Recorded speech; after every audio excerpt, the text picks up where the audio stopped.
Hello, everybody.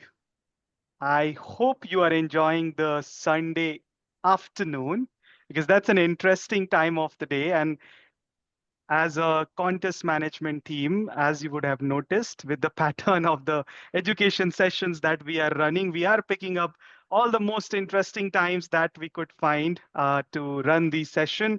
Thank you so much for joining. Let me also request you, in case you see some of your friends who are supposed to be here on this call and have not made it yet, it's a good opportunity to remind them because not often you get a world champion of public speaking coming and sharing the nuggets of wisdom on something that he has mastered over the years. As we get started, we would get to hear from our speaker for today. You would have opportunity to ask questions, so please do make a note of them and ask as many as you can as the time permits.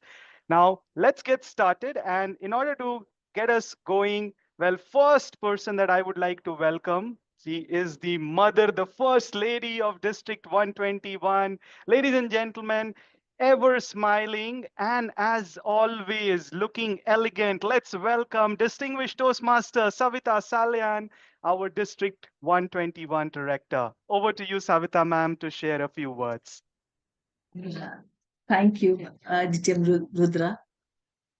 The guest has yet to come in, right? So, yeah, good See, afternoon to Cyril is in, Toastmasters. ma'am.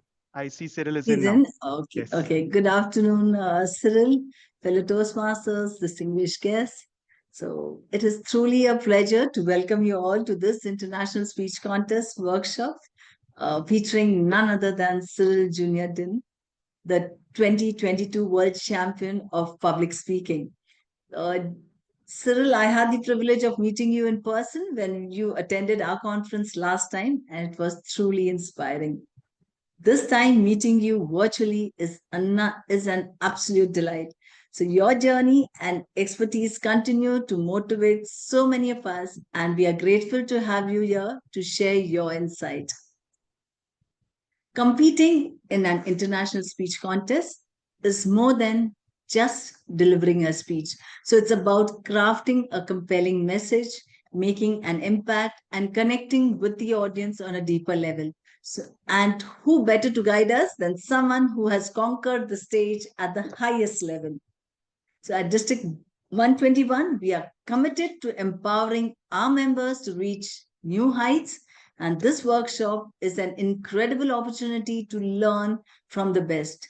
Whether you're competing this year or simply looking to sharpen your public speaking skills, I encourage you to take full advantage of today's session. A huge thank you to our Program Quality Director, DTM Gokul P. Menon, and his team for bringing this learning experience to us. And of course, a heartfelt thank you to Cyril for taking the time to be with us today. So let's make the most of this session and take a step closer to excellence in public speaking. Happy learning, happy speaking. Over to you, Rudra. Thank you. Thank you so much, distinguished Toastmaster Savita, for those words of encouragement and setting the tone for this session.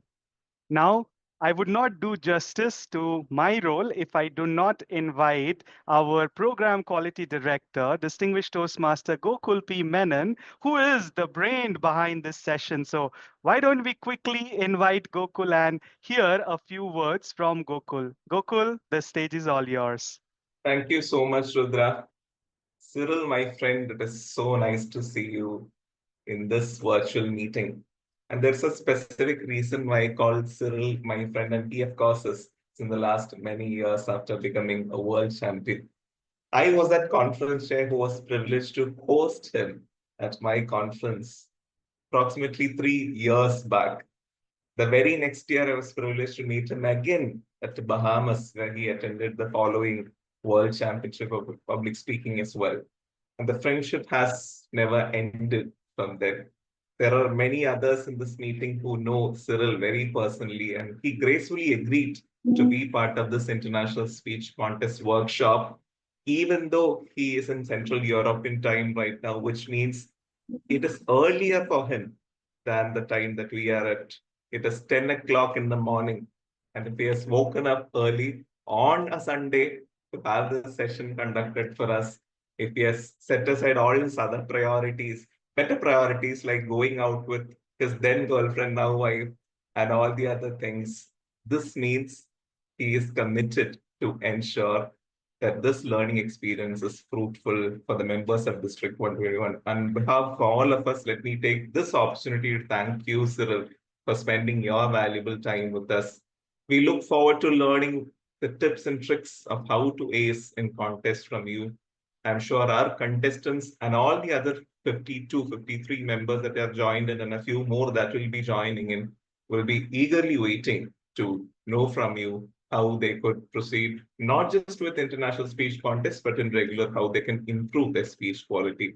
Thank you so much, Cyril, once again. Thank you so much, leaders, members, for joining us for this session. Over to you, Rudra, to take it forward from there. Thank you. Thanks a ton, distinguished Toastmaster Gokul. Now, before the session was to get started, I was asking Gokul, do you have a formal introduction for Cyril? And he was like, do you really need an introduction for Cyril? And I said, you know what? No, let me just go ahead and put something together. So I took some references, and I hope and sincerely hope that this small introduction that I'm going to share about the speaker who is now going to conduct the International Speech Contest Workshop for the members of District 121. I would want you to unmute your line and give a thunderous round of applause as I welcome Cyril Junior Dim, who is a Zimbabwean by descent and was educated as a software engineer in Poland. He has spent the past 13 years mastering the art of public speaking.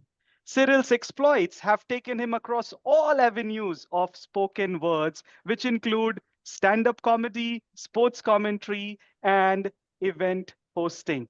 But Cyril is most recognized as an achieved competitive public speaker, having won two national championships in two countries in two different languages. Cyril also holds three international titles in a district of 7 countries for speech evaluation, improvised speaking, and humorous speaking. Cyril is a 2 times continental champion and 2022 world champion of public speaking. Friends, join me in welcoming our session presenter, Cyril Junior Dim. Please unmute your lines and give a big round of applause as we hand over the stage to Cyril. Cyril, the virtual stage is all yours. Oh my goodness. It's an absolute pleasure to be back. I am humbled by the warm introduction. I have a special attachment to this district, being that I visited it a couple of years ago and it was a life-changing experience. I think it's the only way I can describe it, an absolute life-changing experience. To go over the participants in the chat and see all the familiar names, remember the faces, is a joy beyond compare. Thank you all for having me. I couldn't be excited enough. I couldn't express how excited I am to be here, to see old friends, and to talk about a topic that became of particular interest to me in my development, in my life. So thank you all for having me, and let's have a brief chat about the International Speech Contest. I find that many times we think of it in terms of a speech. I want to give a speech. I want the judges to like it. I want the speech to go further. That's usually it. By a show of hands, and I'm looking at the participants list right now, how many of us have participated in any speech contest, not just the international? Can I see by a show of hands? Gokul, for sure. There we go. Oh, there we go. So it's definitely true that we've got a vested interest in understanding what goes on behind. Now, for the vast majority of us, the likelihood of going, say, to the semifinals and to the finals, it decreases at each level. That's the whole idea of the contest. At each round, you're meeting a new pack of guys who as well have survived the previous round. And so we're going to talk about some strategies that I employed that made my run in the International Speech Contest better. But most importantly, we're going to talk about the International Speech Contest as something of a chess game.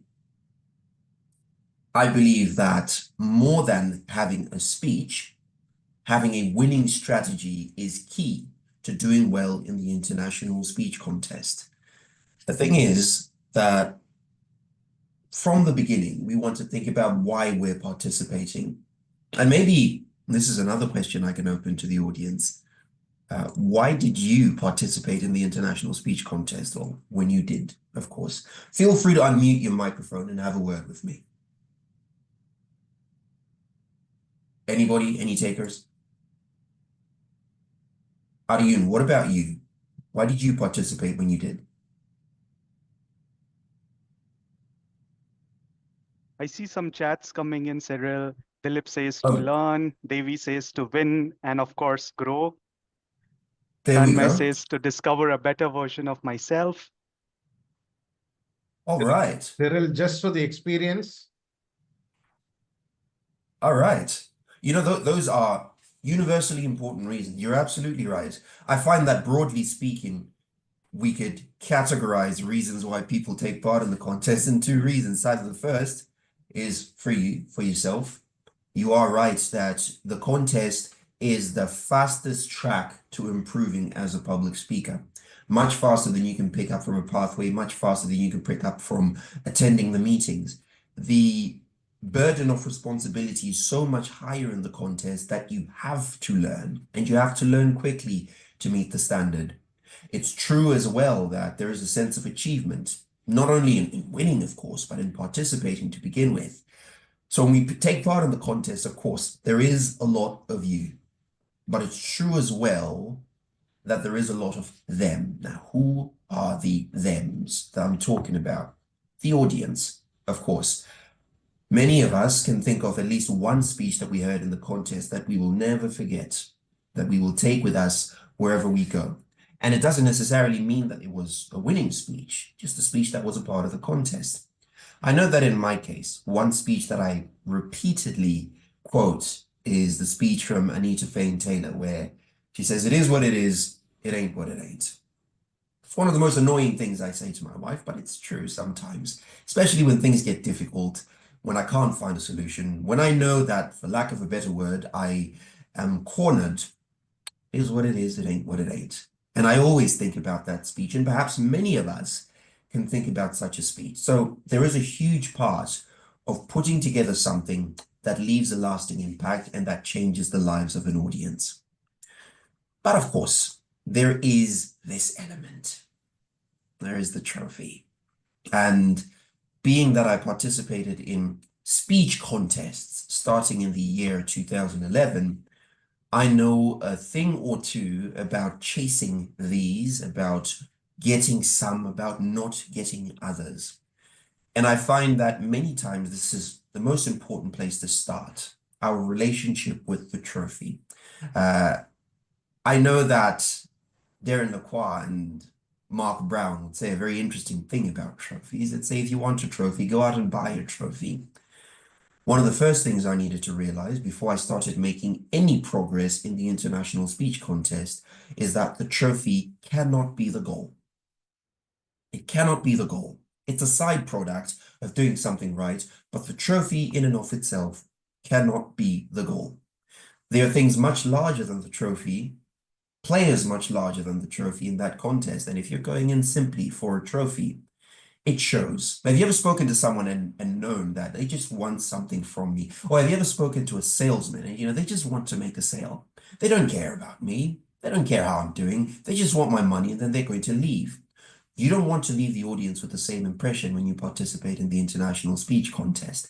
My mentor would put it in a very interesting way. He said, you don't want to dominate your way onto the championship, because then people are like, fine, you won, finally, yay. And then they wait for the next underdog. Everybody loves an underdog story.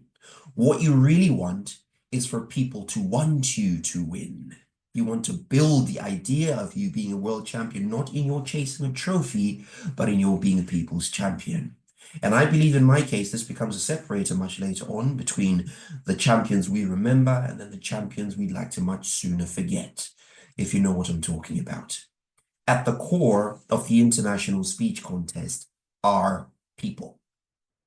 And those who do well in the international speech contest are those who learn how people work, how people listen, what matters to people, and speak to that interest. You're going to find that this factors into such things as how you pick out a topic, how you craft your material, what material to include. All of it revolves around the fact that in a contest, at the core of it, you are working with people. So if you can build a strategy that endears you to people, you can have a much easier time navigating the contest. And you have a certain guarantee of achieving success. Note, I didn't say winning, achieving success, whatever it is that means for you. So today, keep an eye out for a few very important elements that we're going to discuss. We're going to talk about prepping your material for the contest. What works, what doesn't, where can I find it, how can I work to have winning material? We're going to talk about building what I call a successful contest campaign. Everybody needs one. In Africa, we say, and I believe in parts of India as well, we say it takes a village to raise a child. In like manner, it takes a crew to build a winning or a successful contestant. And we're going to talk about how to do that. It's the easiest thing in the world, but it's the most joyous thing in the world, building that contest campaign. And last but not least, the strategy. We're going to talk about a certain few things that I would always do heading into a contest, and a certain few things that I would never do going into a contest. A, for my personal being, and B, for the simple fact that you're working with people. So, speech contest material, true or false? Let's have a bit of a discussion, and perhaps I'd like to open the chat so I don't miss your messages. Tell me if it's true or false, in your opinion. You can speak about any topic in the speech contest, any topic at all. It's false. I hear false, false, false. What do others think? True, I hear true, okay. Here we go. Now I've got a mix of true and false. Oh, I see more trues. You could talk about any topic at all in the speech contest. So those who said true, do I have anybody who'd like to explain why they believe it's true?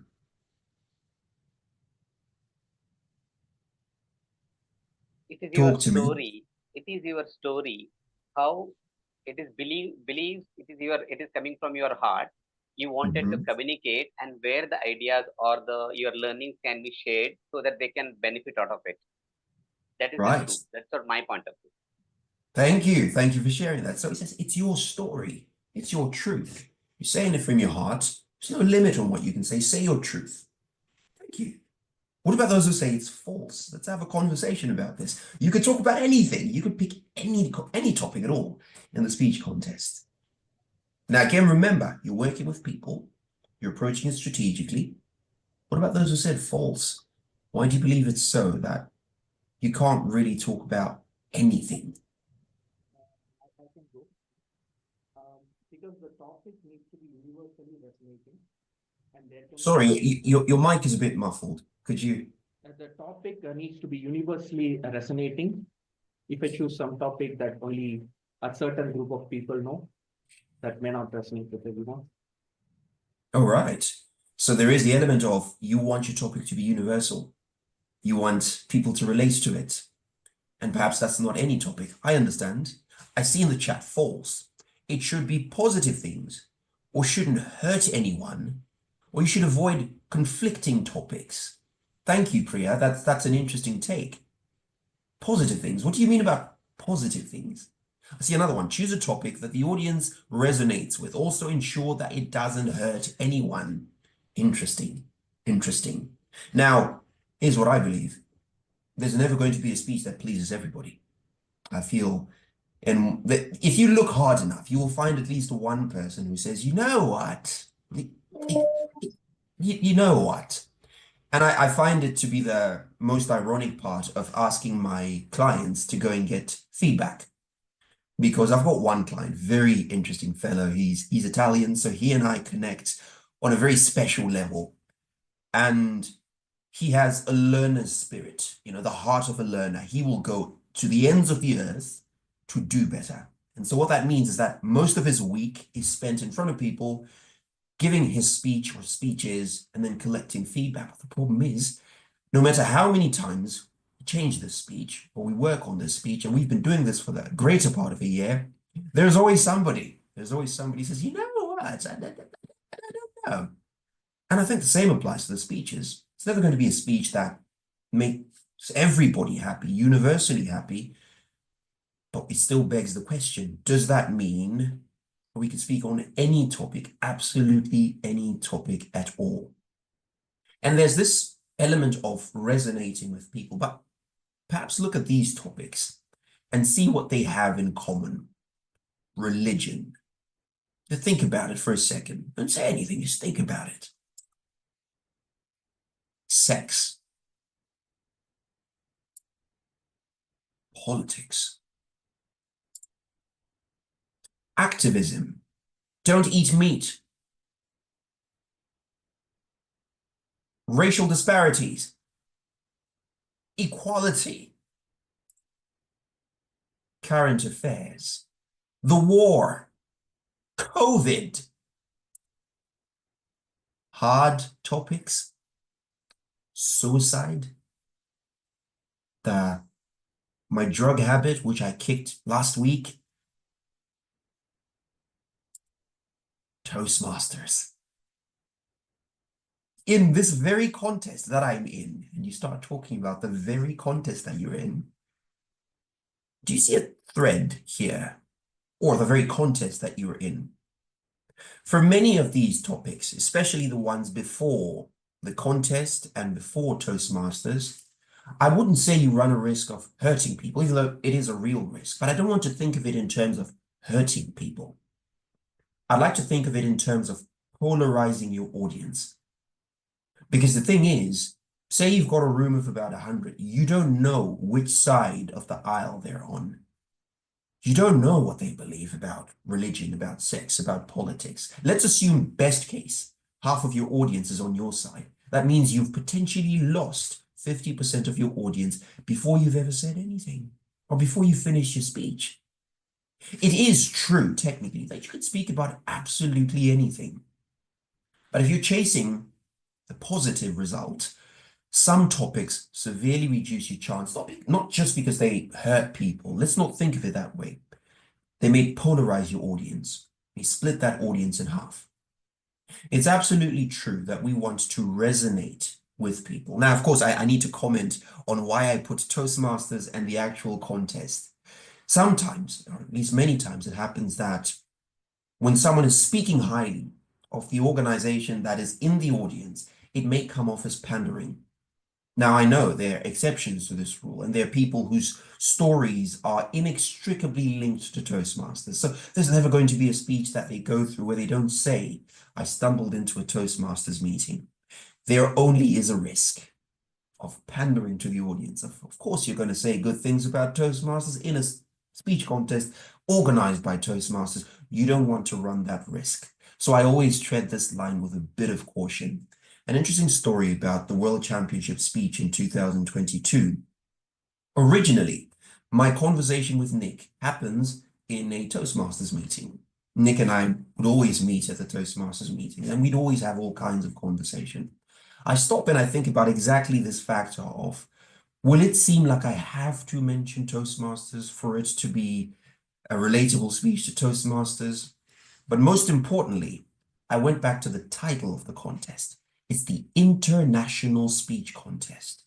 That means my goal is for anybody inside or outside the organization to be able to watch my video and immediately relate. So I thought maybe Toastmasters might not be the best approach. And so a few minutes before I went on stage, I decided to improvise. And the story is now the story as you know it today. The idea being relatability really lends in your favor. Why? Because we're working with people. And ultimately, it's the people who have a say in who succeeds in a very menial way of getting the trophy or not. I usually believe that many of us have really important things to say on these topics. What I believe is that doing well in the contest gives you a platform. And once you've got the platform, you can write any speech you want on these very important topics. Now, the next thing to think about is the profile you want to build. And I'll make it clear in just a second. The profile you want to build of yourself as a contestant and of your speech material. Here are a few things that really make it much easier. The first thing is to study what works. And this is something that, has always been recommended, looking at the last few winners and to see what it is that they did well. Now, there is a risk that comes with this, and that's the risk of somewhat parroting or parodying what the previous winners have done. It's true that every organization that has a system of speaking, they have a sort of rhythm. They have a way they speak. You can listen without knowing, and you could guess that's a Toastmaster. That's very probably a Toastmaster speaking. And it's very interesting. All across the world, we have our rhythm. Studying the last couple of winners, the last 5 in this case, it will tell you what works, but you still need to avoid the risk of falling into that Toastmasters dance, I call it. With this client I've been talking about, it's the first thing that we had to work on. The idea that you need to break the Toastmasters stick so it can really be you that's speaking. We want to hear the real you, not the version you think we want to hear. Studying the last 5 winners will give you a good picture of content that works, of structure that works, of how the audience reacts at the higher levels, because that's a whole new ball game altogether. But here's another thing I started doing. And remember I said, don't limit yourself to the trophy. If you're limited to the trophy, you're limited to the room, you're limited to the contest. And unfortunately, that's only ever going to be a club speech or an area speech or a division speech, whatever it is. What I would always try to do is think beyond the contest and imagine, even at the area level, if I gave this speech in front of XYZ, somebody that I look up to, would that person have a hard time doing better than me in a contest? Now, of course, I can't speak half as good as my role models, but this was me thinking outside the contest. And in terms of preparation, it does loads of good to think beyond the contest that you're participating in. Now, here's a bit that's very important, but that we don't talk about just as much. The thing is, like I said, we think about the contest in terms of a speech. So when it's time for the contest, we're like, I have to write a speech. What am I going to write about? And then we have the huge challenge of writer's block.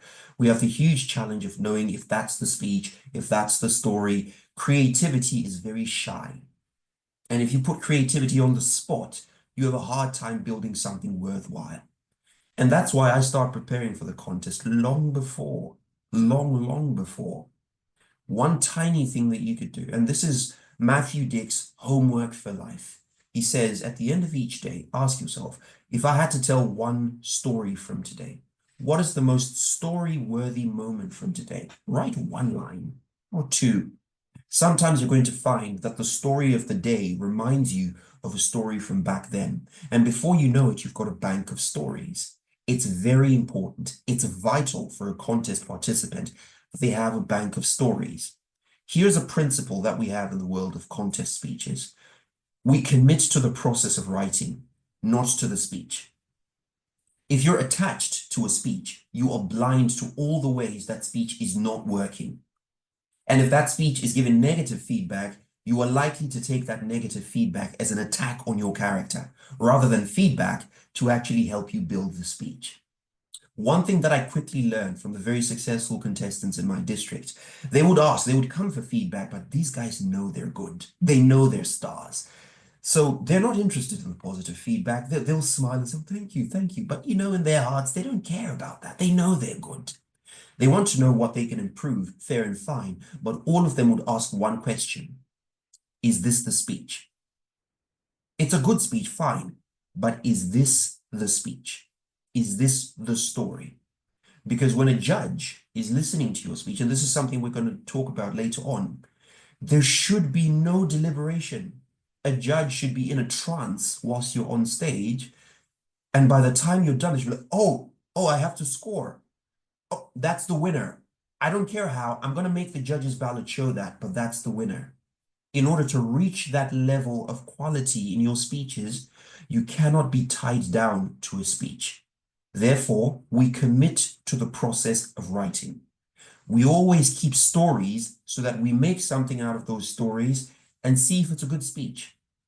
If it is a good speech, we keep it, we refine it, we use it. If not, we move on, because as contestants, we are committed to the process of writing, not the actual speech. And that's why it's so important to have a bank of stories. Now, the next bit, well, before that, of course, the judge's ballot, and I'm pretty sure I've got a slide on that. Before we talk about stories, well, actually, yes, let's talk about stories. And let me give you a good skeleton for any story. Now, they say a story is a narrative of 3 C's. And I believe you've heard this one before. Characters who encounter conflict that causes them to change. This is a really technical piece that you can start including immediately the next time you write a story. Basically, any movie you're going to watch, any story you're going to listen to, starts with an old Rajesh. Rajesh does something. Yeah, what he did because he was the old Rajesh. What happens is something happens that causes Rajesh to change. And that change is the most important part of the entire story. If there is no change, there is no story. There is no point to listening. Any movie you're going to watch is a story of 2 main characters. The main character before the change, the main character after the change. And of course, you're going to have the new Rajesh afterwards. It is a really, really interesting breakdown of the hero's journey, but these are very interesting milestones that you can start targeting immediately as part of your speechcraft. I listened to a story about a person who used to be a member of a hate group. Very difficult to watch, but still very interesting story. And what he does is he tells you a lot about the old version of him, and sometimes he confesses the things he did when he was a part of the hate group. That's the old character. Of course, he meets the change. His daughter falls in love with somebody that he hated, and they have a child. And this child is what breaks the camel's back. It's the straw that breaks the camel's back. He falls in love with his child so much. He's like, how can I hate? That's the moment of change. And he tells you who he is now. Any movie you watch, really, any movie. If you see the character at the beginning of the movie, you can make very, mostly accurate assessments of what that character is going to be at the end of the movie. If the character is a nerd, a loser at the beginning, you can be pretty sure they're going to have a Spider-Man moment and be cool at the end of the movie. This is all storytelling. And as a part of your speech, these techniques can make it easier for an audience to relate, to listen, to follow along. Now, there is still that last bit about content material, the judge's ballot. It looks something like this. It may have changed recently, but it looks something like this. And I feel like, again, when we think about the speech as a monolith, sometimes we're impervious to these tiny details that a judge still needs to care about. Elements to do with your content. Now, giving you a short structure of storytelling. Story is not the speech, by the way. It's a conduit through which the message of the speech is revealed, but it still factors into your content, and you can see that some of the content, the elements of content, have to do with how it relates to people. Because in the contest, we are still there for them. There's elements of delivery and there's elements of language. Now, I want to talk about these two, delivery and language, very briefly, just so you have a map somewhat of how to proceed and how to relate to the judges. With delivery, I believe nobody needs a coach to learn good body language. Nobody trained you in how to behave when you're angry. Your body knows how to complement your emotional state. Nobody coached you to change your face when you're surprised or to show fear. Your body knows. So what is bad body language? Yes, I was there. Really?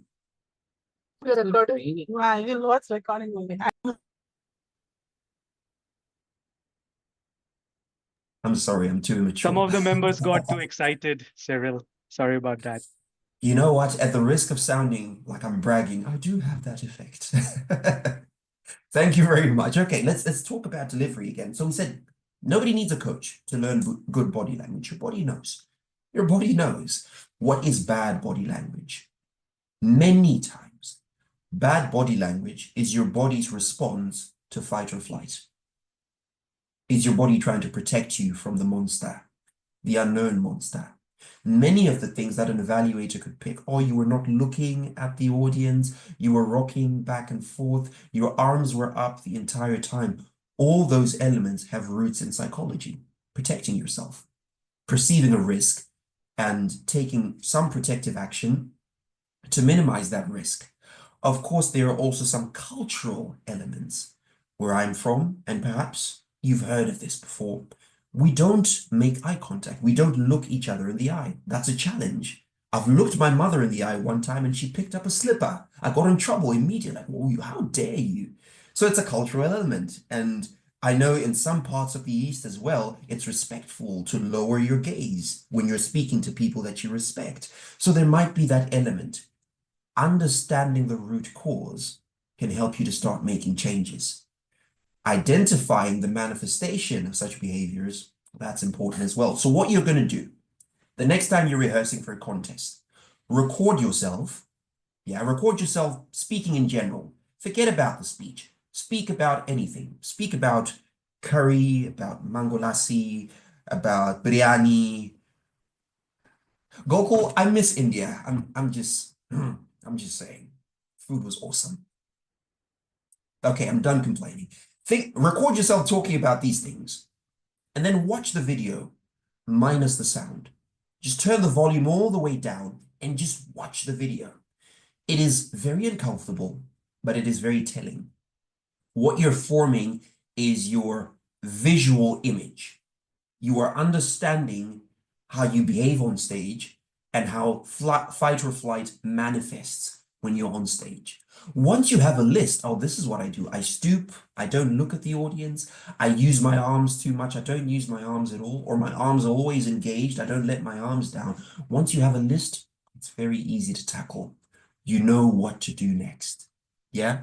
About the language, this is a challenge as well, because perhaps not many of us are native speakers. I'm going to give you one tip. Just two tips, I promise. 2 tips on what it is you can do to improve on the language element. Not too many of us suffer here, and I'm speaking as somebody who's been a judge, but it's good to think of nevertheless. When it comes to language, it's important to remember that the English, they play around with the language. Old English, you're talking Victorian era and before, they were very interested in decorum and propriety. Very interested in looking better than others, which is why the language is what it is today. Much of the English we speak is invented, so that's your goal. It's not just to say syntactically correct statements, which is also important, but it's also to demonstrate a level of depth in playing with the language. Now, how to do that? Books. It's the easiest recommendation I can make. Books. And I don't just mean self-helps, but stories, novels.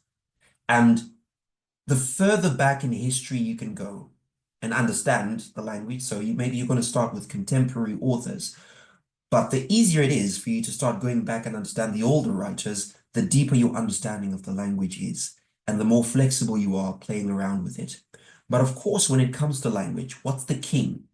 Simplicity, clarity. That's all we're going to say about these elements, but it is to say, regardless of the speech you're working with, there are still components that the judge needs to consider, regardless of how entertaining the speech was.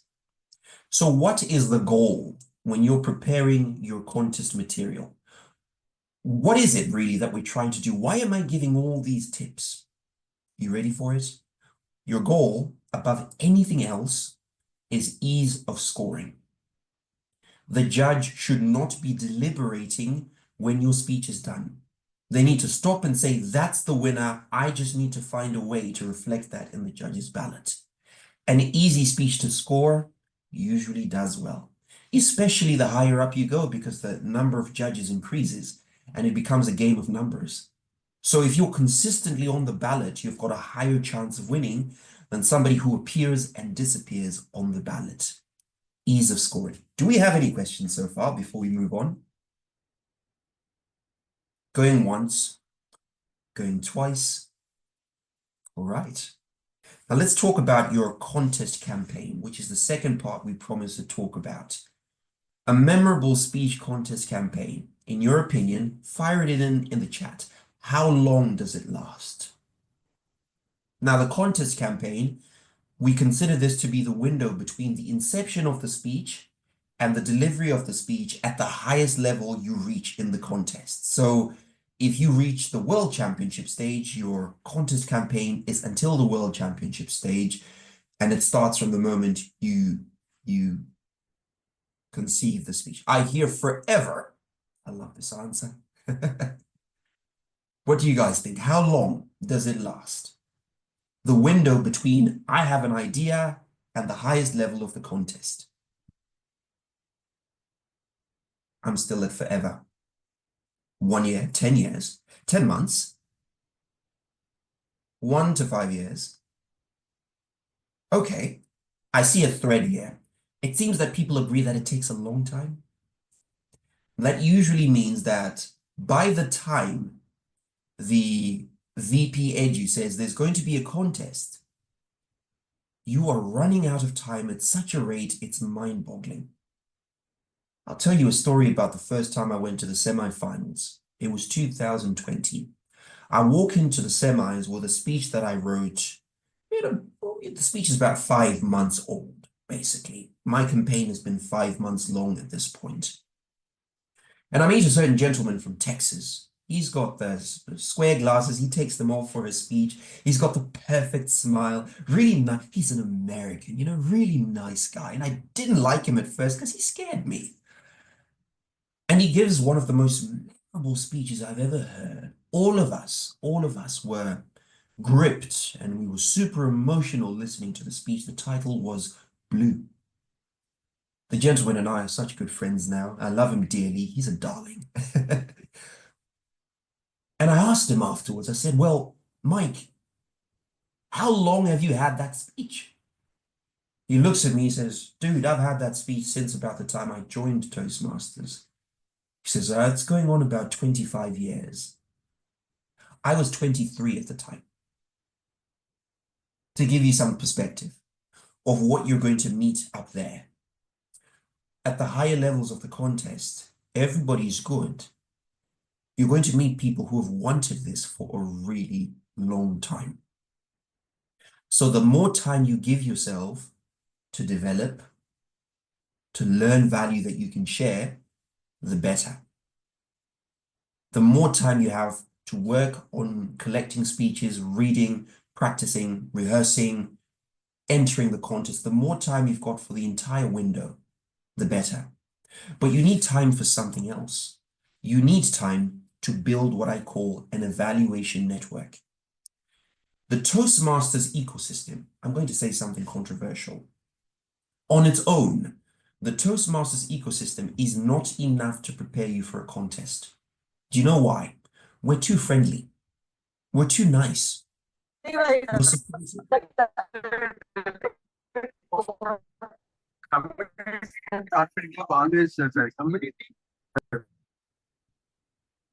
Yes. Yes. The answer is yes.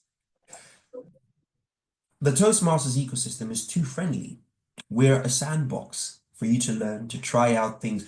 We are a sandbox for you to fail. Try, fail, pick yourself up, fail again, and realize that it doesn't kill you.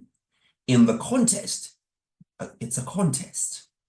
In my experience, there was a lot of games. There was a lot of trying to get into other people's heads. There was a lot of posturing. There was a lot of elbows. Because people want that trophy. If they're there for the trophy, people want a positive result. They want the best possible result. And they want to convince themselves that they're ready. The contest environment is hostile in a very healthy way. It is a contest.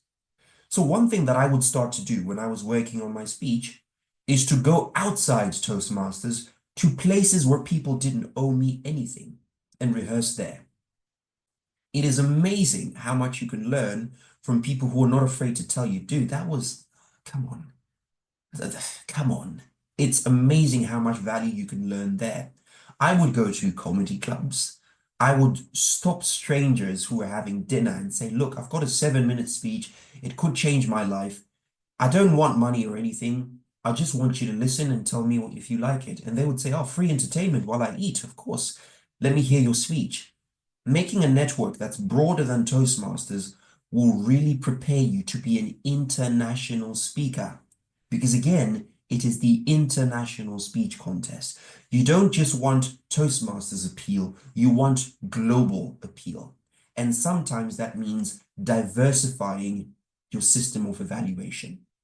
But more than that, I built a team around me. It takes a village. Remember, I would never approach the contest alone. If you want to go far, they say go alone, is it? If you want to go further, take people with you, by the way. If you want to go quickly, go alone. That's the quote. If you want to go quickly, go alone. You want to go far, take people with you. If you want to go far in the contest, it is very important that you build the right team around you. The right team comprises of 3 pieces. There can be more than one person assigned to each piece, but note this down.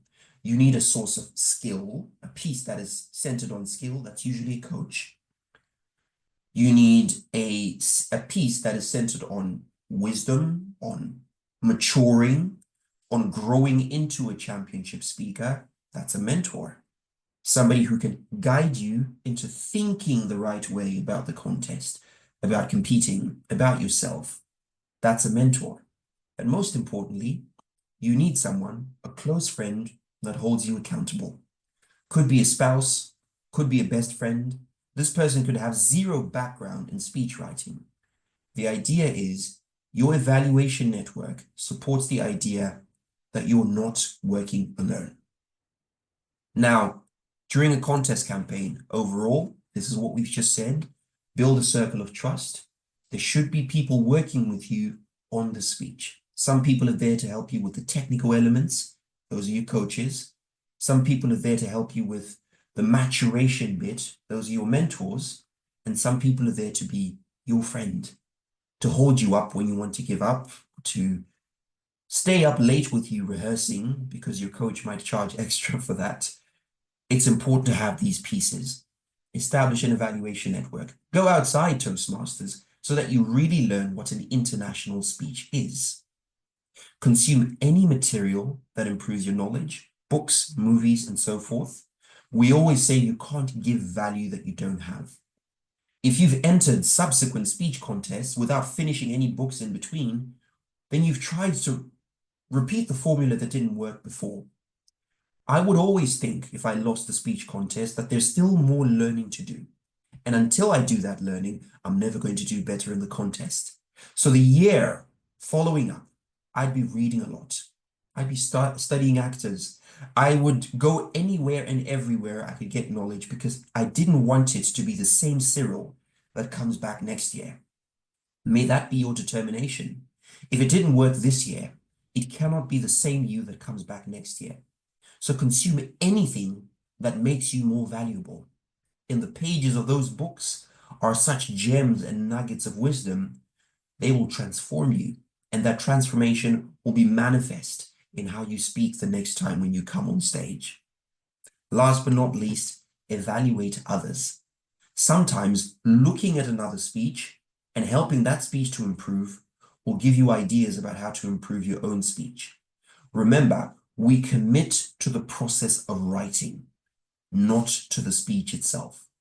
And if you're involved in the process of writing, even for others, it will refine your own process for writing.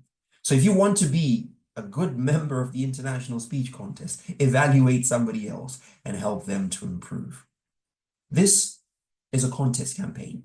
These are the things that I would be doing in between contests. And they always seem to work. They put you in the right frame of mind and they ensure that you are ready to deliver value when you show up. The last thing in the contest campaign that I want to say, it's important to get hot. What that means is get familiar with standing in front of people. I can honestly say, I'm a big introvert. And sometimes I go a long time without being in front of people, without engaging with people and so forth. When I break that ice and try to get speaking again, it's not the same Cyril. I'm cold. I need to warm up. My voice is tired and so forth. Get hot. Stay on stage for as often as you need. Of course, commit to the process of writing, not the speech. So it doesn't have to be your contest speech. Anything that gives you exposure will prepare you to be on stage for the International Speech Contest. Now, we've already answered this question. We've spoken about when the contest actually begins. We've said that the campaign itself starts far before you get on stage, before the club contest even. The actual contest, I would argue, follows the same pattern. I would be very careful of myself even before I went on stage, because remember, you don't know who the judges are. You don't know who is who. You don't know who these audience members are, at least if you don't know all of them. So for me, mentally, it would be contest time from the moment I reached the venue. And that meant I would always be in contest mode, if you want to think of it that way. I would be in the mental space to deliver well, to be present, and to have a good time doing it. Now, let's talk about the chess moves that I would play. And of course, all of these, when you think about them, and this is a way of slowly winding up, were just mental games for me. It's not that any of this is scientifically proven to up your game in a contest. These are just tiny things that I would do. I would create an aura of expectation. I would try and make it so that anybody who was watching and who knew that I was a contestant, I would make it so that they'd be very curious. There's a few things. I would never rehearse in front of the other contestants. Never. It's, for me, communicate something about my preparedness, and it might just help them. I'd try not to talk too much before I go on stage. Again, it creates a sense of curiosity. What's going on in that big head of his? He's not saying anything. I try not to talk too much. And I remember at some point, I wouldn't even be willing to divulge the fact that I was a contestant. People would ask, Cyril, are you competing this year? I'd say, I'll think about it. It was tiny things that I would do to create curiosity. Did it work on them? I don't know. I'm only ever in control of me. But creating this, what's he going to say? Who is this guy? It made me feel better going into the contest. I'd be more confident. It was a tiny mental exercise. I would do it purely for myself, but it helped me by the time I went on stage. Here's the other thing. Manage your energy and your interior monologue. You could have a great speech, but if you're having an off day, if something or someone kills your mood, you're done. It may be very difficult. So that means that if you see that, and remember I said there are many elbows in the contest. If you see that, because there's a strategy, by the way, especially at the higher levels, I've seen people try to get into each other's head. One very interesting question that they will ask to try and get into your head. Is it your first time here? Nice. Me? Oh, no. No, I've been here a few times. You can see it. It's a mind game, because immediately you're now thinking, oh, this guy's got experience. I'm worried. Am I going to do well? Or it's a mind game. Sometimes there's the boogeyman in the higher levels. You know who the boogeyman is? The contestant that everybody knows, because they've been to the final a few times. They walk into the room falls silent. Oh, he's here. This is going to be bad. Or she's here. If you don't manage your energy, small things like that will get into your head, and the weight of the moment will overwhelm you. Protect your interior self. Protect your mind, because even with a good speech, if you're not in the right headspace, you're going to struggle. Another very important thing happens all the time. You draw contestant number 1. You're going to be the first speaker on the day. If you don't manage your energy and your interior monologue, that's going to be a huge hurdle. It seems to be an unspoken superstition that speaker number 1 has a hard time because they have to set the bar and everybody else knows where the bar is. If you don't manage your interior monologue, stuff like that could get into your head. Protect yourself. As a chess strategy, this was my chess strategy. Protect yourself. Sometimes it means withdrawing from people, just being alone. Sometimes it means getting on the phone with grandma because grandma will always say nice things about me. Protect yourself so that you give your best self on stage. The last thing to remember is that others are in the game too. Remember that there's going to be elbows. Remember that there are going to be mind games. But remember that there could be none of that at all. So if you walk into the contest looking for these, you're not protecting yourself. You're looking for stuff instead of focusing on the speech, instead of focusing on the delivery, instead of focusing on the 7 minutes. The overall message, I would say, aside from protecting yourself, I call it rituals. And what that means is that I would have a set of things that I always do before a contest to create a sense of familiarity. The mind relaxes when you're familiar with something. So for me, it looked something like this. I stop eating 2 or 3 hours before because I don't want to be bloated. I drink water, not sparkling because it tends to come up. I call the love of my life, Grandma, before I go on stage and we have a chat. Grandma does not know what Toastmasters is. She thinks it's a breakfast club. She says, go ahead and toast them. She's adorable. She's adorable. But I always need that conversation. It's not Cyril unless I talk to Grandma before I go on stage. And then I go in front of the mirror. I talk to myself. I ask myself a few questions. First of all, Cyril, what is your speech about? I wouldn't say the speech. I would say what the speech is about. And then I'd say, okay, but why is it so important to deliver this speech? The weather is great outside. You could go out and have an absolute blast of a time. Why are you doing this to yourself? I would remind myself of my why. And then I'd say, but are you ready? And then I'd remind myself of all the rehearsal. It's very important to think back to the rehearsal because it reinforces the idea mentally that you're ready. I would do the set of activities every time before I went on stage.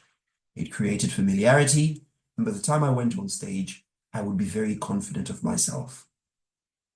Now, I want to say that if you apply all these things, that it's going to work, you're going to be the next world champion, and it's going to be great.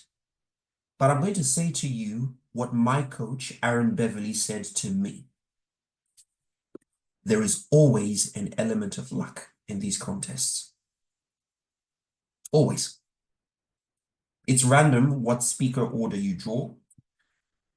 The microphone could stop working, and there is no rule for what happens if the microphone stops working. And even if there was a rule, your flow is disturbed. The timing machine can stop working. If you watch Darren Lacroix's speech, you will realize it's longer than 7.5 minutes. The timing machine stopped working. They couldn't disqualify him. It wasn't his fault. It could happen. There is always an element of luck. On the day of my contest in Nashville, I showed up fully dressed and the lights on stage were the same color as my suit. I might as well have been wearing camouflage. So I had to go back to the hotel and change. Thank goodness I brought a second suit, which is now the iconic Dini outfit. On the way back to the venue, it started raining. It rained cats and dogs, by the way. It wasn't just a drizzle. It was raining cats and dogs in Nashville. The only day it rained, by the way. There's always an element of luck. The only guarantee you can give yourself is that you're going to enjoy the process regardless of what happens. So what do we know about the contest now, my dear friends? Well, we know that it's a fast track to learning public speaking, to developing character. We know that those who do well in the contest, they need to know how to do well with people. The contest is an avenue through which we demonstrate our ability to connect with people. As much as there are things that matter to us, we're there for them as well. We know that preparing for the contest or preparing contest material is time intensive. It involves profiling where you're from, the culture. It's about picking material that doesn't polarize your audience. It's about understanding that you want them together rather than splitting them. We know that in order to succeed, to go far, to take people with you and build a team, you need a peace, For technical skill, a coach. A piece for wisdom and growth, a mentor. And a confidant, a close friend. All of these work well when combined with an evaluation network, inside and outside Toastmasters. And we know that the actual contest is much longer than 7 minutes. If you prepare yourself and fortify yourself mentally, you will quickly realize that many times it's not the speech, it's the speaker. Now, I do support many people from all around the world to tap into this skill of navigating the contest. Before you consider a coaching engagement with a world champion, with anybody else, please consider if you've done this underlying work. Because many times I find it to be a shame that these simple things that we've discussed, people need a coach for them, because I think it's not that deep. But if you do think you've reached a point where you could go to the next level, not just for yourself, but for the value you could give, and possibly it's an opportunity for us to have a conversation, for me to understand what you're doing, where you're going, and for me to help you in the small way that I can to help you to reach success. Note, I said success, not a trophy. The two may not necessarily be the same. Friends, I believe that all of us really, can navigate this international speech contest landscape with a great amount of joy, make many memories, learn really quickly, but most importantly, really start impacting people and delivering value. It's a function of doing it deliberately, like a chess game, strategically, and learning how to connect with people. Because isn't it true that at the end of the day, we're there for them? Thank you. Thank you very much. Thank you. Thanks a ton, Cyril, for the words of wisdom. Thank you for helping us understand what speech contest really is and how to play the speech contest chess game. I sincerely hope that the audience found this useful. Cyril, if you have a couple of minutes, can we take a couple of questions from some of the attendees? Let's do it. Let's All do right, it. brilliant. So who is going first? And if you want to share the questions, you can also put them in the chat and I can read that out on your behalf. But we are Toastmasters. We love to ask questions. I do see DTM Safir has already raised his hand. So let's go ahead, DTM Safir, with your question. Okay, I think you're not able to unmute. Just give me a second. You should be able to unmute now. Thank you, Rudra. And Cyril, welcome back to District 121. Thank you very much for all the insights. Just one question from my side. You showed the judges' ballot. There's one change that has happened in the recent past, which is there is more marks for value, 25% marks out of the 50 for the content. So any specific suggestions or guidance for us in terms of adding value or scoring marks there in that 25%? Absolutely. Salam alaikum, Safir. Salam. It's good to see you. I'm really overjoyed to see you. And you're absolutely right. They keep refining these ballots because we really want to meet the core objective of each contest. I know the evaluation ballot as well changed, and now it's got more focus on really giving value to the speaker. So it is true that whilst you're rehearsing, one of the documents we need to focus on, just to understand and see what they're looking for, is that judge's ballot. It will really guide you on what's missing or perhaps what you need to do more of to relate with the judges. That's a very valuable insight. Thank you for that. Any specific suggestions for the contestants, Cyril, to score more marks on value? Right. That centers on the material of your speech. A few things you could think about. Remember, we said simplicity and clarity, very important. Ask yourself this question: what is my speech actually about? And see if you can answer that question in one sentence or less. If you are having difficulty clearly articulating what your speech is about, it may be that your message is vague and your message needs a bit more clarity to lend it onwards. So that's one thing you could do. Another thing is you can time post your speech. What is the problem that my speech is going to solve? How quickly do I reveal it?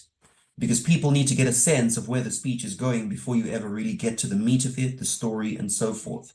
I find that in order to improve the value of your speech, we need to ask a lot of questions, but questions that relate to how the audience is going to receive it. What's my message? What's the problem in my story? Do I highlight the change? All these questions are more revealing about your speech. So this is one tiny thing that you can start to do, and it will up the value of your speech. Thank you. Thanks, Cyril. I see Ranish has raised his hand. So Ranish, please unmute and ask your question. Ranish, we are not able to hear you. Okay, while Ranish is fixing his connection, let's move on to Avinav for his question. You may have to speak a little louder, Ranish. Yeah, can you hear me now? Yes, There we go. it's better. Okay, it's an absolute honor, Cyril, to talk to you directly. I have a question. Like, I've started thinking about Toastmaster after seeing Mohammad Katani's speech. Right. One of his championship speech. I just want to ask you, what made you think about being a Toastmaster and take it forward like this and winning this title? Oh, that's a good one. I find we've got a very interesting parallel in our stories. I also saw a speech and I thought about it. The thing is, I was a part of a standardized system of contests back in Zimbabwe, and it only went up to national level. And great contest, by the way. I was always looking for what comes next. And one of my mentors at the time shows me a video about a guy with a rose, and he says, "Did you know that there's a world championship for these contests?" I thought, "Oh, really?" And then I watched the speech and I thought, for sure, I could never do that. This guy's great. And between that and succeeding eventually in the world championship contest was a story of about 5 or so years. So for me, it was pursuit of what comes next. I had been speaking for a while. I wanted to transition on to speaking professionally, speaking to bigger audiences. And so I found Toastmasters and it became my gateway to that. Okay. Good to know. Thank Thank you so you. much, Cyril. Thank you so Thank much. you, pleasure. Cyril. Abhinav, your question, please. Hi, Toastmasters Cyril. It's an absolute joy to meet you. And it's an absolute joy listening to you as well. It's not Thank that you. theoretical, it feels relatable and highly unrelatable because I'm an accidental Toastmaster because, my college provides the Toastmaster clubs. So I joined the club because it was there in my college. So I'm lucky to Right. be a Toastmaster like that. So I'm the first time area contestant. And so I have a few, fears and I'm clearly stacked due to last minute examinations. So how do you, move on about deadlines? No, I have to ask you. That's what I have to ask. Because, how do you move past deadlines? So you've got a few fears about the areas and you want to move past those fears, right? One That's that, very, yeah. then I have a few obstacles ahead of me, say examinations, or other personal things. So when these things come in the middle, how do you prepare in between? I'm not All finding right. any time. All right. All right. That's an important question. Life is happening. I've got exams, I've got commitments, but I need to prepare for the contest. How do I balance all the time? I don't think I know for sure. One important thing to do is realize that rehearsal doesn't only mean you're in front of a stage. Rehearsal is something you could do on your way to work, on your way to school. It may seem like you're talking to yourself, but it's one thing that you could do very easily. Another thing that I would always do if I had little time to actually rehearse is I would record myself. And be it that I'm going to work or something, I'd listen to the recording. So the same way our mind starts to imprint the lyrics of a song so that you remember them, well, I try to imprint the words of my speech in my mind. And that would also create familiarity. Importantly, if you don't want to increase the risk of having this pressure in the future, remember that recommendation to start working on your contest long before. If you start working perhaps a year in advance, for example, by the time contest season comes, you know your speech so intimately that you can afford to focus on work a bit or focus on school and then rehearse less in between because you've been working on this piece for a year. I hope this helps, and all the best at the area contest. Thank you. Thanks, Abhinav. Tanmay has raised his hand. So Tanmay, please go ahead with your question. Hi, Cyril. Hello. Good morning to you. And thank you so much for the wonderful session. I think there were a lot of takeaways from me, not just as a Toastmaster, but also in life. And you said to, when you have to connect with people. And I do a lot of pitches to executives at my firm. So I've realized the value of that. So thank you so much for taking out the time. I have maybe one overarching question. Many times there are experiences in our lives that are so profound to us and they change us. Like you said, who I was before is different from who I am today, is different from who I will be in the future. But sometimes that experience itself is so profound that when you try to make a speech out of it or when you try to tell a story out of it, it's probably too abstract and it might end up sounding very preachy or it sound like something people don't really relate with, even though it's a powerful personal experience. So how do you balance adding substance to a speech, let's say from a very deeply profound experience, versus the ability to go simply tell a good story with the right amount of dramatization? There are certain speeches at the World Championship with a lot of drama versus speeches that have a lot of substance baked into them with the right amount of body language. So how would you suggest that we simplify a really profound life experience? There we go. That is a rich question there. So rich that I'm sad I have to answer it with one word. You're going to love this one. Humor.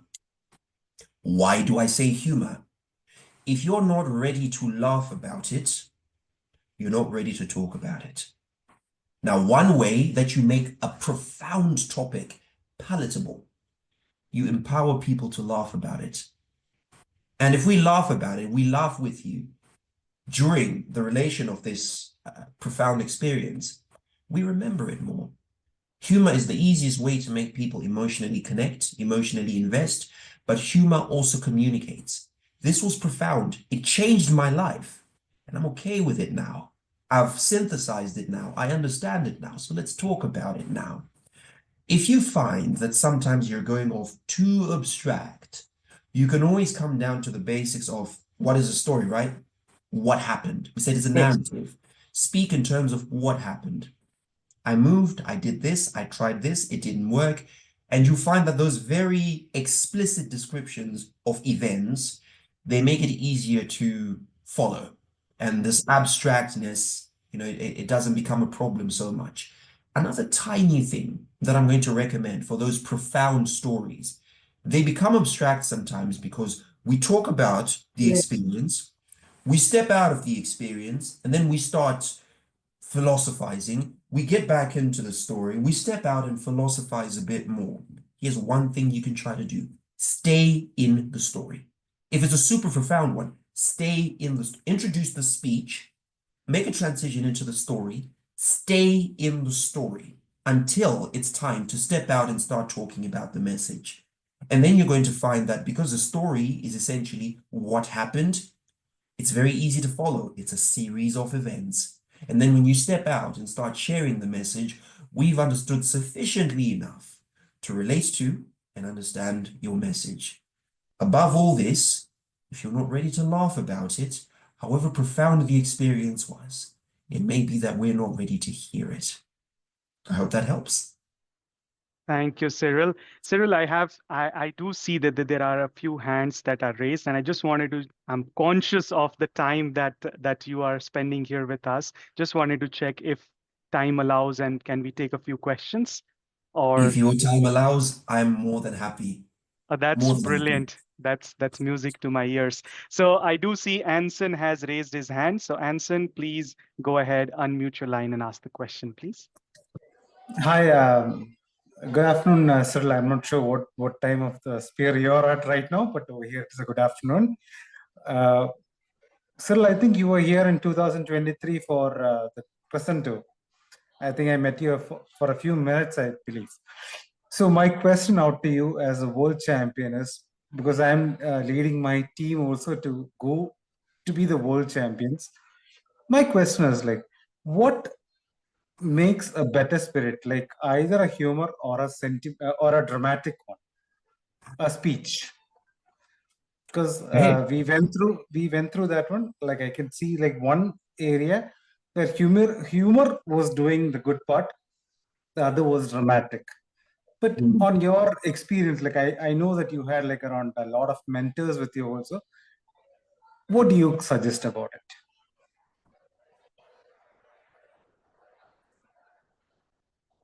It's a hard question. I'm unmuted. Yeah, okay. Great. That's an important one.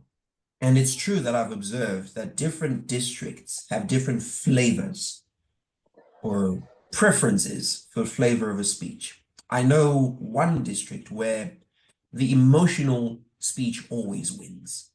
The deep, profound emotional speech. It seems like it, for example. I found that something else is much more important than this balance between humor and dramatizing.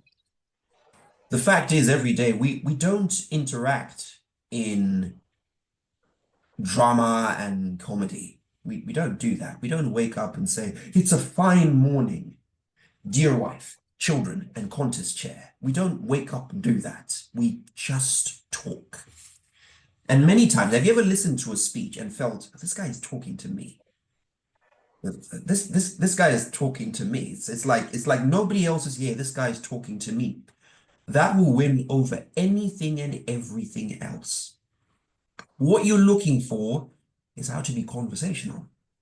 You want it to feel like we just sat down, had a coffee, and this guy told me about something that happened in his life. Much more memorable. Now, are there opportunities to include humor? Well, absolutely. Absolutely, you can include humor. Are there opportunities to be a bit dramatic? What's the line? I always ask myself, if I was having a coffee with Arjun and we're just barring it out as two buddies, would I do this during a coffee with him? If not, then maybe it's over the top. Sometimes as well, I've found that, again, remember, each organization has its style, its way of speaking. Because in the past we've seen such speeches win, we start to think it's the only way. I have to be dramatic. I have to do the Toastmasters dance, otherwise the judges are not going to like me. I don't believe that to be the case at all. I've lost contests to people who were paralyzed from the neck down. They had zero body language, but they still won the contest. I lost contests to people who had speech impediments. I had better vocal variety. So what is it that was rich in those people? The ability to make it feel like this is just a conversation. We connected at a conversational level. That's what you're looking for. Sometimes when we do the performance, this is the best way to put it in closing. When we do the performance, we're trying too hard. We're bending forward. Please like me. Look, I'm doing the dance. Please like me. Please make me win. Is that really the image you want to give? Or rather, would you like to stand straight and say, well, this is who I am. I believe in this and that. I've experienced this and that. It's taught me this. I'd like you to have it as a gift from me. Thank you. Once you make the choice of what speaker you want to be, you will start to notice that some of these things are only around because there's a precedent. Somebody did it in the past and it worked. We want the real you. Talk to us conversationally, and I guarantee that these elements of humor and dramaticism will balance themselves out in the kind of speaker you are naturally. Thank you, Cyril. Cyril, I think there is a related question that's come in the chat from Aarti, where Thank she's you. Thank you very asking. much. Thank you, sir. Thank you, sir. Of course. Thank you, sir. Of course. Thank you, sir. So there is a question from Aarti where she's asking that should the speech be changed based on the stage or the level? For an example, do you change your speech at a club versus an area, division, district, etc.? Beautiful question. Remember what the principle is. We commit to the process of writing, not to the speech. If you commit to the speech, you are blind to all the things that could be failing to work in that speech. You're attached, you're not objective. So if you commit to the speech, you're limiting your field of view. We commit to the process of writing because as we become better speech writers, we are better aware of what a good speech is. So what was my experience? My semi-final speech, I only conceived that at district. I had 3 different speeches before that I was trying and that I had to throw away in the end because I was not convinced that they would work. And Ndini itself was still changing by the time I reached the finals. If you know the story, 30% of that speech is improvised. And my team was sitting in the audience panicking. They had a heart attack essentially because I went off script and they said, no, that's not the script. We commit to the process of writing. If you're committed to the writing, then you can see what a good speech is and you can answer that question. What is the question? Do you remember? The question is this the speech? The answer is yes, I keep it. If the answer is no, I try to refine it. If refinements don't work, I change it because I'm committed to the process of writing, not to the speech. Thank you, Cyril. I see distinguished Toastmaster Arun has raised his hand. So Arun, please go ahead, unmute yourself and ask the question. Hi, Cyril. Good day. Fantastic session and great learning today.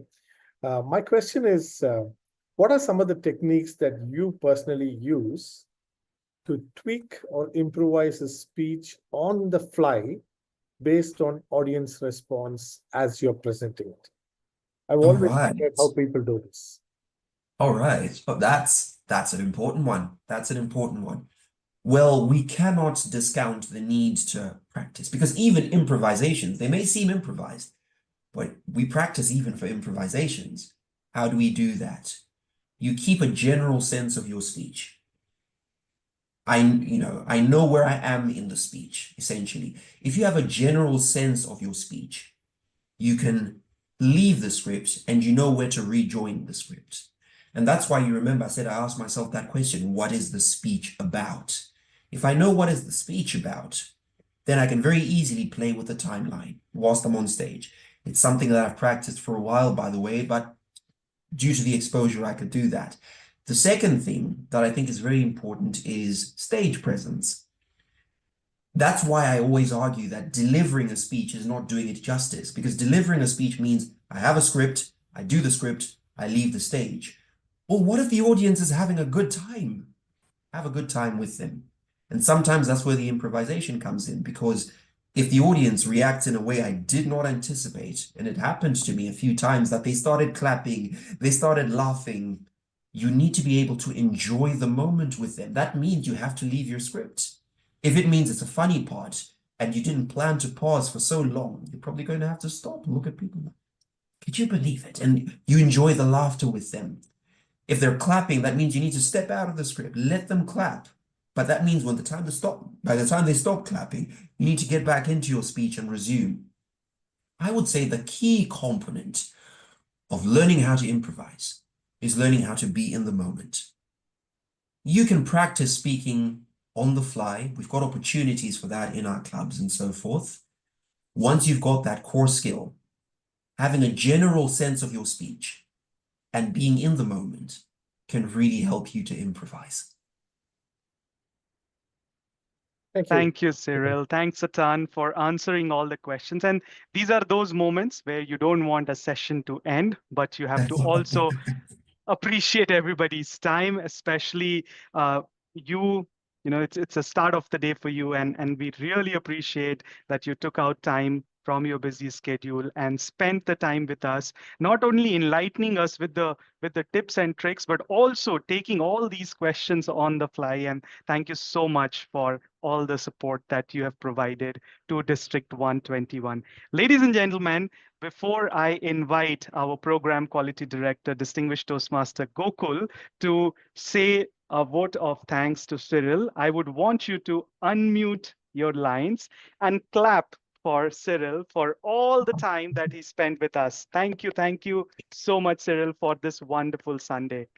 Namaskar. Namaskar. Thank you. And with this, I hand over to Gokul to share the vote of thanks.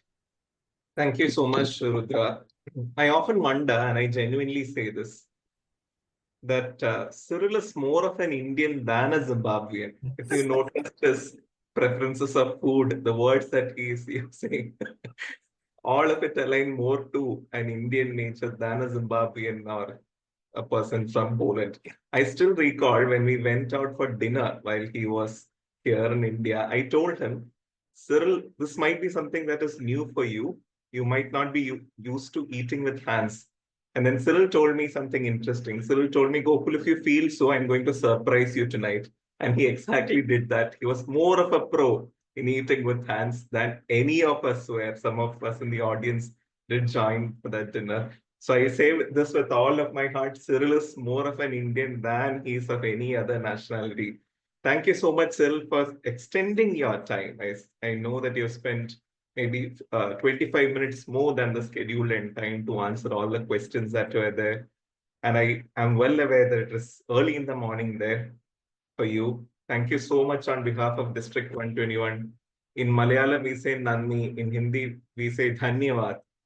Thank you so much to you for spending your valuable time with us. And we look forward to having you here because whichever district you are part of, you're a District 121 official or unofficial member first. So we look forward to having you here in person, online in the days and the months and the years to follow. Thank you so much once again, Cyril. And thank you to all of you, our members who joined in great numbers. At a point, we had 90 members in this meeting. So it shows how aligned you are to take the learnings back and incorporate in your speeches as well. Thank you to each of you. Looking forward to many more such sessions. Over to you, Rudra, to conclude. Thank you. Thanks a ton, distinguished Toastmaster Gokul. And thank you, everybody, for joining this session. As they say that, it's just the beginning. Every day is just the first day of your learning journey. So let's stay on this journey together. There will be many more opportunities for us to learn together. Please join us. Please share your input, suggestions, and feedback on what you want to learn next and from whom. And we would try and facilitate that for you. So on that note, thank you so much, everybody, and signing off.